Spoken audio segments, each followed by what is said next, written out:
Andy, let's take another call. Dominic this time. Hi, Dominic. Hi, Jim. How you Hello doing? there. Good, thank you. Hi, panel. How you doing? Hi, Dominic. Yeah, well, Jim, I have to congratulate yourself. For what you've been through. You've come into the hot seat there, and you've marshalled things well. You've been a breath of fresh air, all things considered. All things considered. Thank you, Dominic. Appreciate that. I'm not just blowing smoke up your tailpipe to buy me more airtime, because obviously at times you don't really believe in free speech. So I've heard. Well, yeah, I share the same fate as Hugh Dallas. Where did the cutting of Hugh Dallas go the night after that infamous game? The same time I was on there, where did the cutting for me go? But Tel Aviv, you don't let people on when they've got controversial viewpoints. But now that I'm on, if I could just say, congratulations to yourself, Jim, for dealing with all the crackpots and some of the callers as well. The crackpots being the guy that sit beside you at times. But obviously these two guys are quite well behaved and placid, considering the other crackpots that you invite on. Very well behaved, Dominic. And congratulations to Rangers. Yeah, as a Celtic fan, I'd have to say congratulations for winning the league.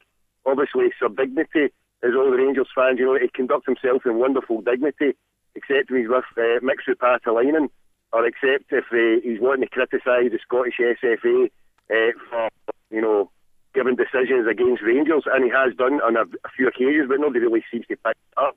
The Scottish football really does suffer a terrible sickness, and one of the points is, and we have to get to a point, we've got close to it in Ireland, and there has to be a bit of truth and reconciliation and forgiveness to be happening. And psychologists, they've dealt with conflict situations all around the place, and one of these things should be used for Scottish football. Get a good few psychologists in and dealing with the truth. We'll get some, forgiveness at the end of it, and as well as a bit of reconciliation. And the truth has to be that this word sectarianism, it's a catch-all phrase that brings everything all together. When it's not, and it should be clarified as such, that it's what has been directed at Neil Lennon is because he's been a Catholic, because he's been Irish and a manager of Celtic. So it's anti-Irish, anti-Catholic bigotry. So you can't call it sectarianism, and if you want to call because you throw the banner in at the same time and throw Celtic in along with it, or they're sectarian by singing anti-colonial imperialist songs, about revolutionary songs, about taking back their country. I mean, you'll never think about banning the Spangled Banner, or the Flower of Scotland, when they're in essence anti-British, anti-English tunes. So if you want to say, Celtic tunes are certainly not sectarian, it may be offensive to people who are from a British persuasion because they're all about, defeating the British Empire when it was being totally unjust.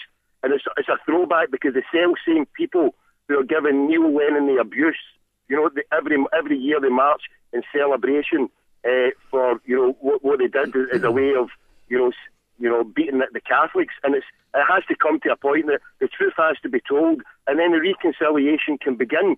Celtic fans, we came second this season, and as far as I'm concerned, I was on earlier on, I said to you, it matters, part of the Celtic song is we run, lose or draw. For me, and for a lot of the Celtic fans, Celtic will always be the best. Even if we come bottom of the league, we'll always be the best team in our eyes. And that's all the Celtic fans were doing there on Sunday. We were just saying that, Neil Lennon, we love you. You're the best manager for Celtic. Considering everything he's been through, the first Old Firm game, a referee saw a penalty with his head turned. The referee telling him lies. The referee had to be sacked because of that. The head of the SFA was the refereeing department. Came out and said, the offensive emails, the head of the SFA came out and said Celtic are tiresome, and then the punitive measures put on Neil Lennon. And the truth has to be told that what he has faced has been anti-Irish, anti-Catholic bigotry, and if Celtic are to be accused of anything, it's about singing songs against the anti-imperial colonial songs against unjust rulers.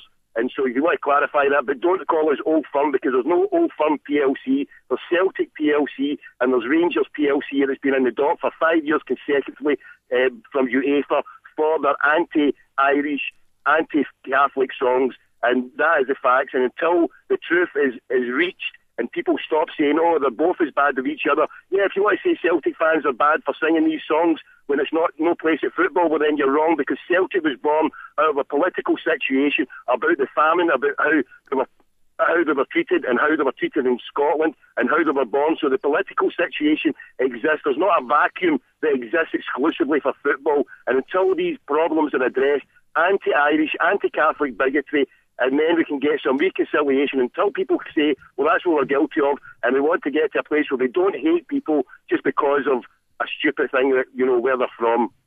Marvellous. That was Dominic, 0845